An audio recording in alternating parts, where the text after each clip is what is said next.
The X Zone Radio Show is heard on radio broadcast affiliates worldwide, including AM 580 CFRA in Ottawa, Ontario, Canada. WPUL AM 1590 in Daytona Beach, Florida. KOHI AM 1610 in St. Helens, Oregon. KHRO AM 1150 in El Paso, Texas. And for more information on becoming a professional broadcast affiliate of the X Zone Radio Show, visit www.xzbn.net or call toll-free worldwide 1-800-610-7035.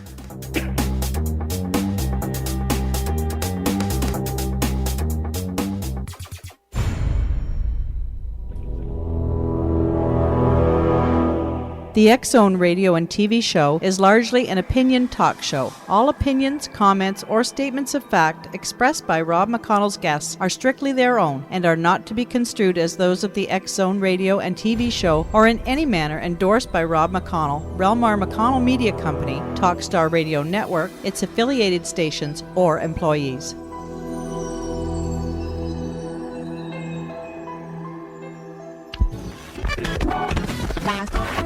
All Hit Radio.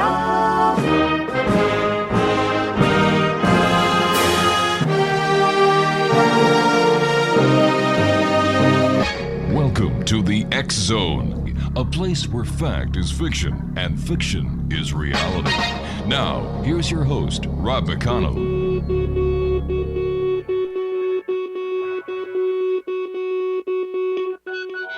Doesn't mean much. It doesn't mean anything at all. The life I've left behind me is a cold room across the last line. From where I can return, where every step I took in faith betrayed me. And let me find my home.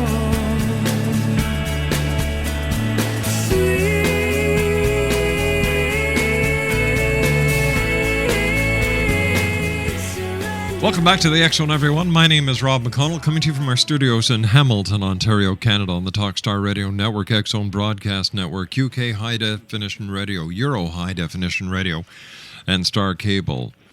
1-800-610-7035 is toll-free worldwide. My email address is xzone@xzoneradiotv.com, on MSN Messenger, xzoneradiotv@hotmail.com, and our website, www.xzoneradiotv.com.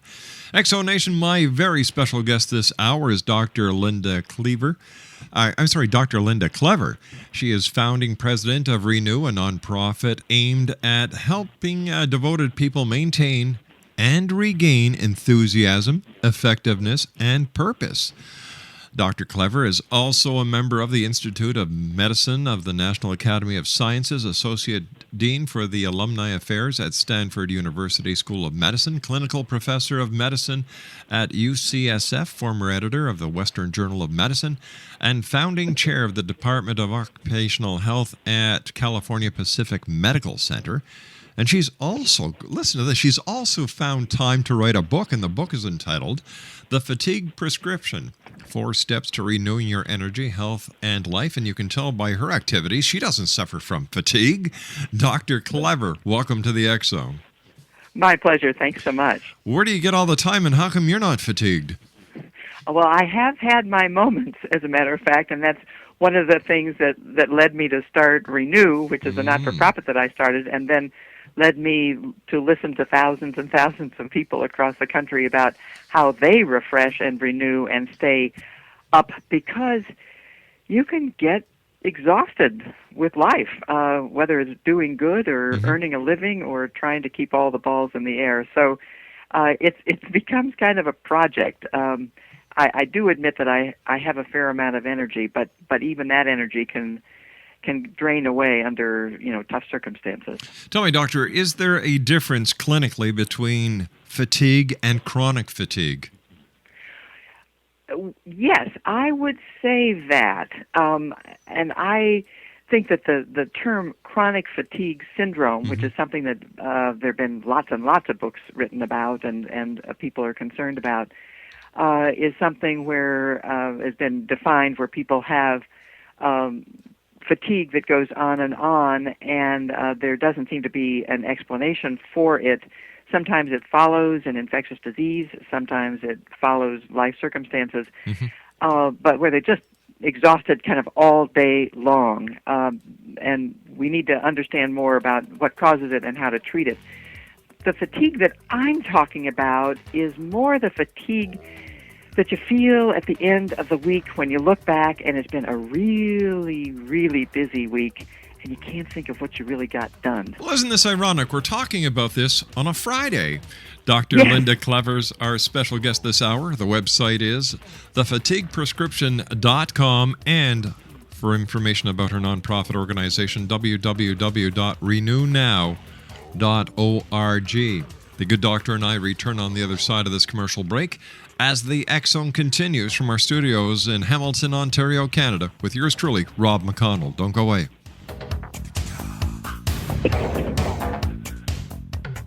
Hello and welcome to the Mental Health Hotline. If you are obsessive compulsive, press 1 repeatedly. If you are codependent, ask someone to press 2 for you. If you have multiple personalities, press 3, 4, 5, and 6. If you are paranoid, we know what you are and what you want. Stay on the line and we'll trace your call. If you're delusional, press 7 and your call will be transferred to the mothership. If you are schizophrenic, listen carefully and a small voice will tell you which number to press. If you are depressive, it doesn't matter which number you press, no one will answer you. If you are dyslexic, press 69696969. If you have a nervous disorder, please fidget with the hash key until the beep. After the beep, please wait for the beep. If you have a short-term memory loss, please try your call again later. And if you have low self-esteem, hang up. All our operators are too busy to talk to you.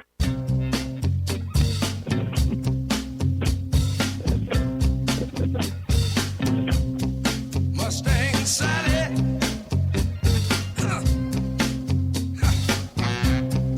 Guess you better slow your Mustang down. Oh, Lord. Hey, tell me, Craig, did you ever get through to your psychiatrist? One of these days he's going to get me, but it's been a good 20 years together, right, partner? Nation, Dr. Linda Clever is my very special guest, and we're talking about fatigue. And, you know, here we are, doctor, it's Friday, and you look back over the week and you say, oh my God, what did I get accomplished? And, you know, first of all, how many people suffer from this type of fatigue that really don't know that they're suffering from it? I would say about most everybody you and I know in the 21st century. The thing that happens is it creeps up on you. We are very good at pressing on and pressing on and pressing on and working overtime. We are very good at running on fumes. The trouble is that what sneaks up is our loss, actually, of creativity and our loss of enthusiasm and the sense that we're really not doing very well at anything. It may be our job that we get paid for, or it may be to be a good dad or mom or aunt or uncle or grandparent. We may not, even clean up after our dogs when we go on a walk because we're just too tired to bend over. So it creeps up, and people can also get physical symptoms with headaches and belly aches and so forth and so on, and it can make chronic illness worse. We know that if people get discouraged or feeling overwhelmed, a whirring mind can really upset our basic metabolism, even sometimes diabetes and so forth. So the sneak up of the symptoms is the real concern. We're very good at being busy, but people really want to be more than busy. We all want to have some meaning in our lives. And as a physician said to me the other day, he said, I have a lot of meaning in my life. I want to have some joy too. So there's a part of us that want to have some fun. Yeah. Tell me, we were talking about some of the symptoms, but what are some warning signs of fatigue, doctor? because we are complex people with many different threads, we can have the warning signals, and more of them can be in our body that I mentioned, upset stomach, not sleeping very well, so forth and so on. The upset can also be actually with our relationships. We're grumpy. People don't want to be with us very much anymore because we're no fun.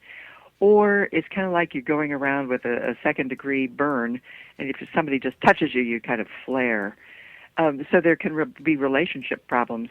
There can also be at work, and it could be, again, volunteer work or work for pay. People stop asking you to do things because you don't have ideas anymore, or you're just kind of hard to work with because you're irritable all the time. And then one of the worst things, and all of these are, we can notice these things as you look at your life and see, how am I doing? Yeah. We stop learning, and that's really devastating. So that's why there are 4 steps to regaining your energy, health, and life, to renewing. And the first step is awareness. How's my life going? Smell the coffee. How am I feeling? How am I doing? How am I being effective or not? Are people paying attention to me anymore? Am I having much fun? I'm sorry, what was that? Am I having kidding. much fun? Just kidding. Tell me, do you ask yourself these questions, or do you become brave enough to ask somebody who's outside of your personal box? Terrific point. I think that smart people start asking themselves first. Right. However, sometimes we are so blurred and whirred by our activities, it may be somebody else who says, are you okay? Are you doing all right? And in fact, I think we kind of have a responsibility for doing that for each other. That's one of the things that's in the book is the Renewometer. It's also on the website, renewnow.org, where you can kind of take a test saying, gee, how much do I need to renew? And have some of these feelings, and have you encouraged people lately? Have you laughed lately? Have you learned anything lately? All of those are things to be aware of yourself, but it may be a good friend or a boss or somebody who says, gee, are you okay? It's a good thing to do for each other, actually. Yeah. I would imagine, Doctor, in today's fast-paced, information-zapping society that fatigue is a lot more common than it was 15, 20 years ago. It is, and one of the things we know, for example, is that people are sleeping less. Some of it's because they're watching TV in bed, and that they get upset. Actually, I mean, who needs to watch the news of all the murders at 11 o'clock at night? That keeps you awake. And also, people have troubles on their minds, and we actually do need about 8 hours of sleep a night. Some people don't, but most people do. And so that's another thing, that when your mind is whirring, you just get less sleep and are less able to contend with the challenges, less able to come up with new ideas, and all of that is very common in the last 15 to 20 years. And, of course, the fact is, people are worried about their lives and their economy and keeping the house. And that's all real. I think that one of the main messages is, though, and this is kind of the bumper sticker, it is not selfish to take care of yourself. It's self-preservation, so you can do what you need to do and do what you want to do. And that if we give ourselves away and work ourselves to the absolute ashes and cinders and there's not even a spark left, we're not doing anything good for our kids or our work or our parents or whoever we want to help take care of, because there's nothing left of us. I've got a friend who works 90 hours a week, gets 3 or 4 hours sleep a night, and he's just whizzing, and I say to him, Marty, you're going to burn yourself out? He says, yeah, but I'm doing it for my family. If you keep doing this for your family, you end up in the hospital. Who's going to take care of your family then? You got to slow down, buddy. Get more balance into your life and smell the roses.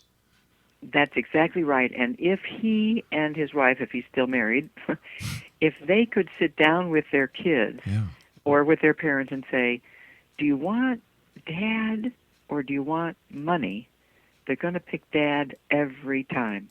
And I've seen it time and again where the father and or the mother, because a lot of times people are, working 2 jobs, 3 or 4 jobs, say, maybe with the kids say, we'd rather have a smaller house. We don't need to have 2, 3 cars. We don't need that boat.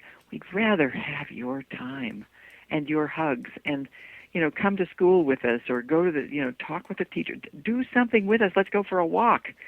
If they ask the kids would say, we want you, Dad, not the money. You brought up a very important fact that I try to instill in our family, in our kids and our grandchildren.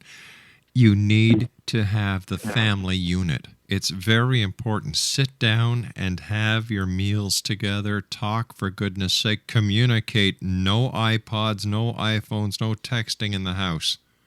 You want to talk to somebody? Use your mouth. Absolutely. And one of the things that we know, and it's on the Renewometer, again, it's online, is one of the questions is, how many sit-down meals have you had with your family in the last week? Mm-hmm. We know that families that eat meals together, it's usually dinner, just being practical. Doesn't matter what time the dinner is. It could be 8 o'clock at night, and you might eat, rice cakes because you're hungry until you get to 8 o'clock, but whatever. The kids do better in school. They fasten their seatbelts. They have less premature sex, less drugs, and less alcohol. That's the way it is. That's true. And whatever chemistry or love or whatever all that is that happens at meals is extraordinarily important. And so that's one of the things that's part of the book and part of, I think, your experience and mine is that when people know their values and live their values, then they can start making decisions about how to spend their time, because time is love. Time is love. I've got a sister-in-law who uses her texting to bring everybody to the kitchen to pick up their supper so they can go back to where they were originally. And I say, for goodness sake, why don't you just sit down at the table and talk to each other? It's so blooming important. And, as much as I love modern technology, I think that modern technology has to take a bit of the blame for the amount of split-ups and the amount of problems that we're seeing with our youth of today. Well, it's interesting because there gets to be kind of a whir in your brain, and it's the stylish thing to do, and so forth and so on. And do you have the newest, whatever it happens to be, and what color is it, and so forth and so on. However, it's just looking increasingly so that you can use text to get people to the table. And just as you said, sit down at the table. Yeah. If they're in all different rooms, well, okay then, text them, but get them here. To be together. I think that we're concerned about the loss of relationships and the loss of conversation. And in fact, the 4 steps, first is awareness that I mentioned, the second is reflection, which is think about it, and the third is conversation. Because in conversation, you get new ideas, and you can see somebody's face, and you can see if they're frowning or if they're happy. Body language is the most important part of communication. It's not words. Communication is 7% of communication is words. And then 30-some% is tone of voice, and the rest is body language. Well, you don't get that in a Twitter. No, you don't, but I'm getting a body language signal from my producer on the other side of the glass, so we have to take our commercial break with the news, Doctor. Please stand by. Exonation, our very special guest this hour is Dr. Linda Clever.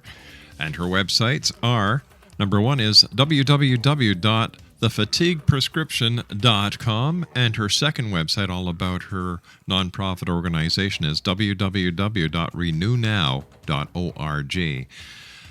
Dr. Clever and I will be back on the other side of this commercial break with the news as the X Zone continues from our studios in Hamilton, Ontario, Canada. Don't go away.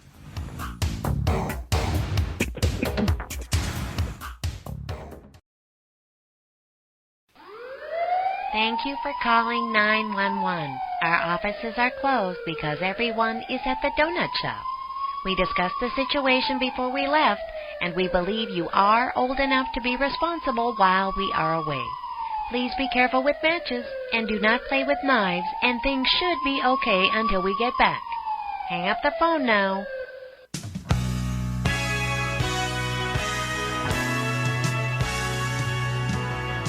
Ebony and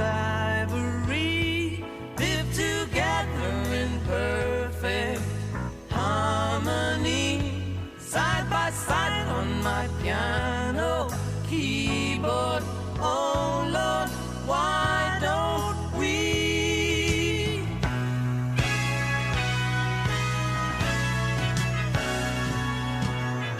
We all know that people are the same wherever you go.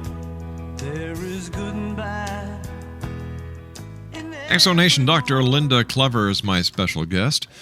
She's the author of The Fatigue Prescription, 4 Steps to Renewing Your Energy, Health, and Life. Her website is www.thefatigueprescription.com. And if you'd like to visit her nonprofit organization, it is www.renewnow.org. So tell me, doctor, how difficult is it for someone to get the prescription and get rid of the fatigue? I think that important things are always a bit of work, but I also think that it's a help to have an outline or because I'm a doctor, a prescription about how to do it. And what we've seen is with the 4 steps, you have to kind of have a little bit of itching. You got to kind of have something sparking in your mind saying, are things as good as they could be, or are things getting worse, or I'd really, like to make some changes here. There has to be a little bit of a banner waving that you want to perhaps, again, do something with your life to make it feel more comfortable, more accomplished, more working better with people and so forth. So I guess if somebody has lost their wife, lost their job, has no friends, the dog bites them, and everybody calls them Mr. Wilson, they've got a problem. They should seriously look at the fatigue prescription. I think that's true. I think, however, really smart people do it way before that. But we know that sometimes there are terrible times in your life that you really are sad and things are extremely tough, and that's a good time to be working toward getting better too. However, I think many of us can again lose our creativity, lose our thoughtfulness, lose our sparkle. We get kind of blurred and numb, and you want to not even walk in the door of the office anymore. And now, I'm not talking about depression, which is a clinical medical condition, which is the 3 definitions of depression are hopeless, helpless, and worthless. And if that's how you're feeling and sad for weeks and weeks on end, that you need medical care for, medication and counseling and so forth. I'm talking about people who are, in pretty good shape. We're not talking about alcoholism here. We're not talking about terrible, terrible illness. We're just saying, how is it that I can be more effective? Is it that I can really want to step up to the plate and hit it out of the park, not just strike out all the time? So, the idea is to take just a little bit of time to see, how am I doing? How are the people around me doing? How are we treating each other? Are we nice to each other? Or are we mean to each other? Or have I been laughing much lately? And that's, again, what the renewal-meter can be helpful for. Then the next step is to think about it, is to reflect, say, how did it get this way? How might I make some changes? And a really important part is, who can help me here? Who is my partner? Could be a spouse, could be a friend, somebody who respects me and likes me. Who might help me? Then the third thing is to get together with some of those allies, or maybe your boss. Sometimes it's a perfect stranger to say, I've been thinking about these things, been wondering about these things. What do you think?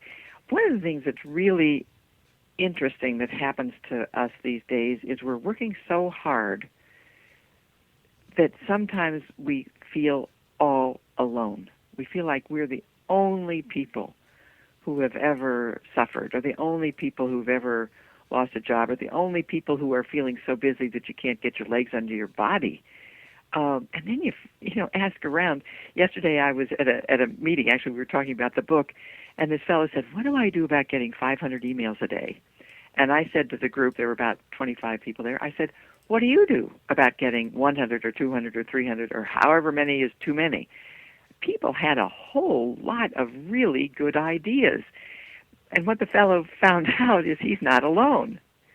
And so, again, in a conversation, you really see, well, I can share, and I don't have to have all the ideas in the world, and maybe I have an idea for him or her. And then the fourth step is plan and act. And by the time you get to the fourth step, and having thought about things, having be aware of things, having become aware of things and had conversations, making some of these changes that you might want to do are more like a curb instead of jumping out of an airplane with no parachute. It's a little step. You can take a little step and a little step more, and suddenly you're in a better place. Dr. Clever, what was your inspiration for writing your book? I would say two things. One is I'm a physician, and I want to heal, and I don't like suffering. And I looked around, and I saw a whole lot of people suffering with busyness and exhaustion and feeling dull instead of sharp. The other thing is I had a series of just terrible things that happened to me. My parents both died, and my husband was diagnosed with cancer, and I lost 2 jobs, and our house was burglarized, and all of it happened in 18 months. And it was very clear that I had to do something different. So a very dear friend, John Gardner, who'd written about renewing and excellence and leadership, and I had been trustees at Stanford together, and started working at this organization saying, well, I'm not the only one who's had hard times, and I'm not the only one who's tired, and it's not maybe just from grief, it may be just from doing too much. So that's how we developed and listened to other people, developed the 4 steps. Why do you think, Dr. Clever, your book is so important? Because the concern is so broad and widespread. You hear it every day, people saying, I am so tired. And that kind of breaks my heart. And I'm thinking, well, let's do something about that. And this works. We know that people who spend a little bit of time thinking, you see, because you are important. Nobody in your life is okay unless you're okay. Right. So it's an investment in your health and in your body and in your exercise, and we can talk about some health tips too. Everybody can be too tired. That's why the book's important.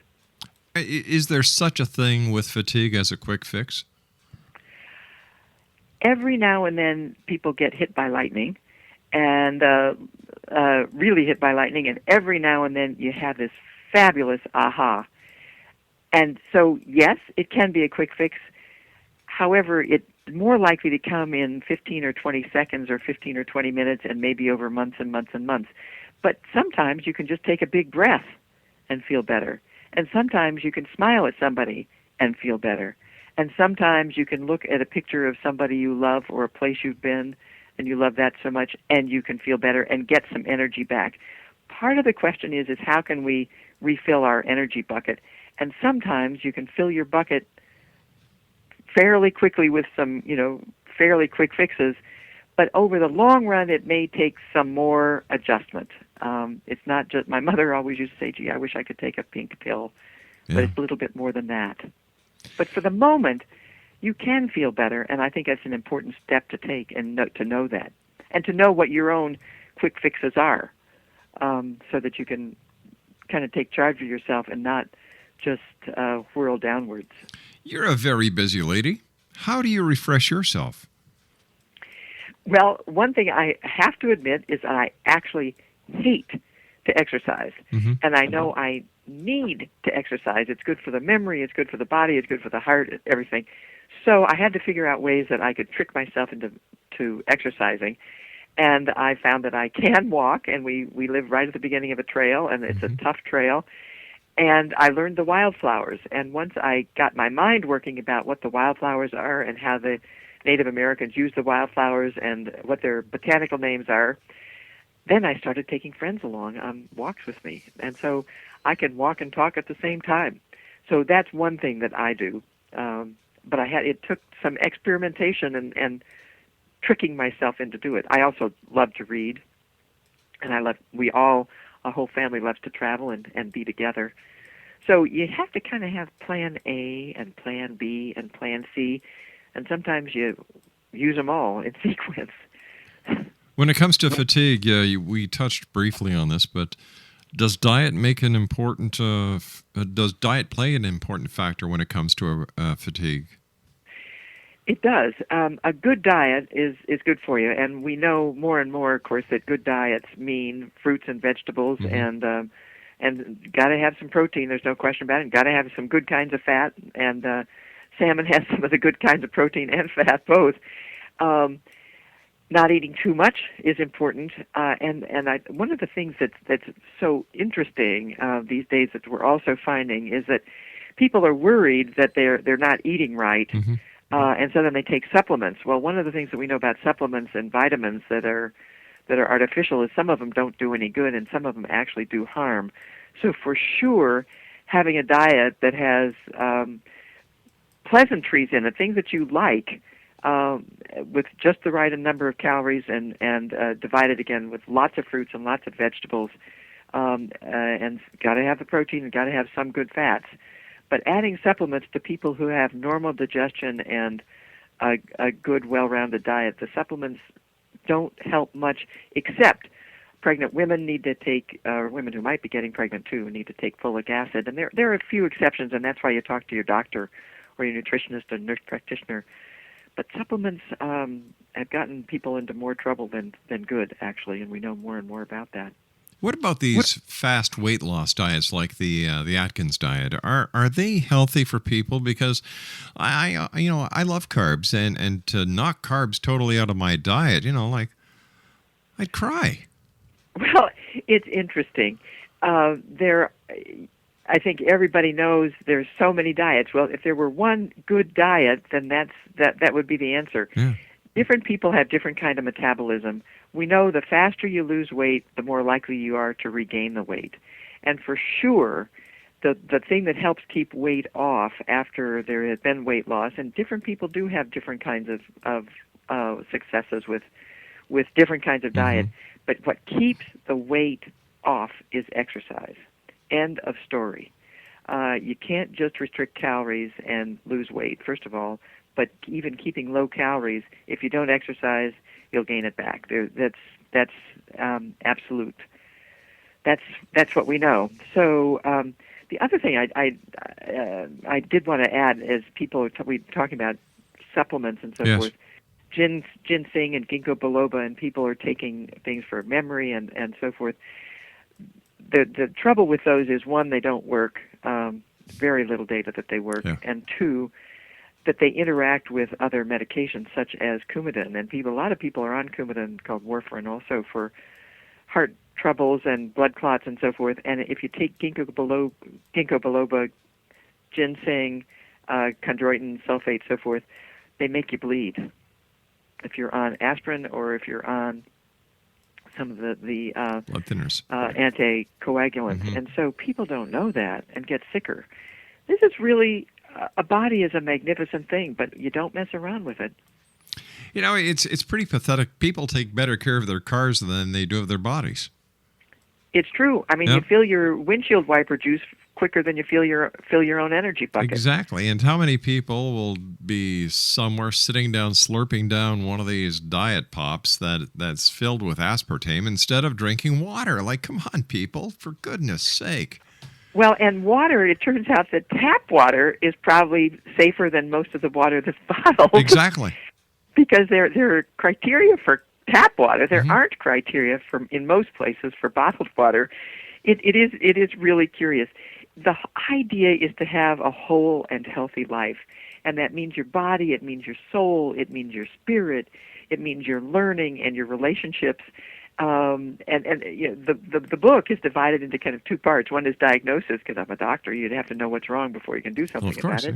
And the other is treatment, and about your values and about how to stay in shape physically and emotionally and spiritually, your fitness and so forth. So we are the best investment we can make is in ourselves. And that is not selfish.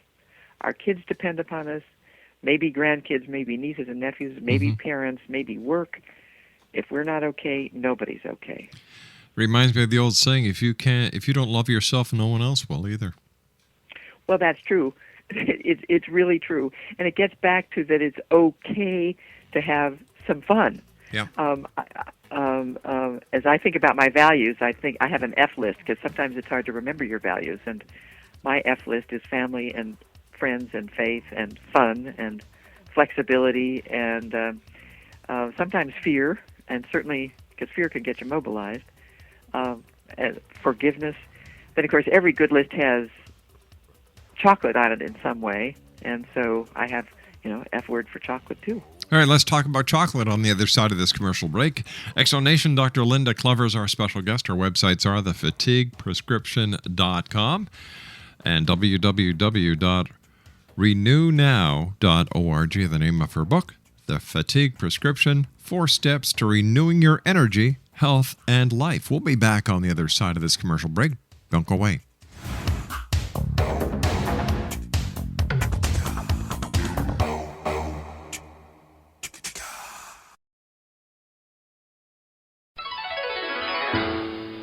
Thank you for calling Learn Japanese in 20 seconds a day. Are you ready? Let's begin. ことがあります。私は操り人形が嫌いです。ドキがします。 To sign up for tomorrow's lesson, please leave your name and number after the beep. Sayonara.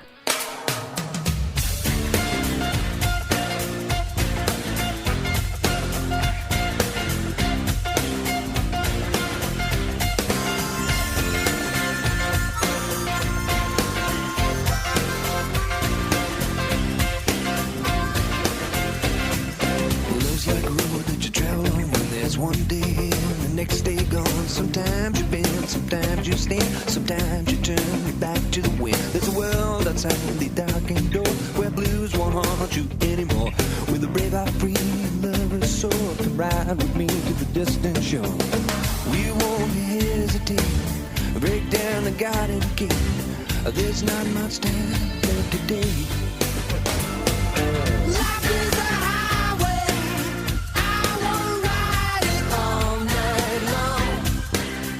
Tell me, Dr. Clever, is fatigue restricted to the older people, or do kids suffer from fatigue as well?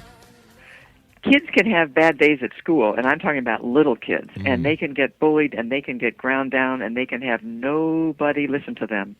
And that can get you tired, and it can get you not to want to go to school. And what we want, and we hope, is that the parents or the teachers, someone older person has enough energy to help those kids out. I can remember just a poignant story, reading it about, children have bad days too. And we know that graduate students and people in their 20s and 30s and 40s and 50s and 60s and 70s and 80s all want to have meaning in their lives. All of us want to have a sense of purpose. And if you're not living your values and have your purpose in mind, that can be exhausting and very fatiguing. And I think the couple things that are so important is to know that people do have a lot of choices, even in hard times like we're having now, which we are having. But we can choose our attitude. We can choose, if you think you can or if you think you can't, you're right. And we can choose to smile, and we can choose not every day, because some days are bad days, but we can choose if we want to be a victim, or we can choose if we want to succeed and say, I'm going to get up and keep on going. I'm just wondering how many kids in society today have been misdiagnosed instead of these ailments that require Ritalin or Prozac. They're just suffering from fatigue, and the cure may be totally different from what they're getting. I would say that that's outside my field. Although I'm an internist. We take care of adults, and also have had a lot of training in infectious diseases and community medicine and occupational health. I don't want to say anything that I'm not sure I'm pretty right about. Okay. So I will let another one of your experts discuss that. Doctor, we've come to the end of this hour. First of all, I want to thank you so much. Continued success. What would you like the listeners to leave with after reading your book? I would love them to know that they can feel better, they can feel effective, and they can feel joy. It may take a little bit of work. It's better, though, than spiraling down the drain. And sometimes it comes learning how to say no. And one of the things we have in the book is the no sandwich, because if we say yes all the time, we don't do anything very well. Dr. Clever, thank you very much for joining us. A great pleasure talking to you, and I look forward to the next time you and I meet back here in the X Zone. And if you're passing through Hamilton from Buffalo, give me a call, say hi. Thanks so much. Nice Bye-bye. talking to you, Doctor. Dr. Linda Clever has been my guest this hour. She is the author of The Fatigue Prescription, 4 Steps to Renewing Your Energy, Health, and Life. Her 2 websites, fatigueprescription.com, and for more information on her nonprofit organization, www.renewnow.org. I'll be back on the other side of the news at 6.5 minutes past as the X Zone continues from our studios in Hamilton, Ontario, Canada. Don't go away.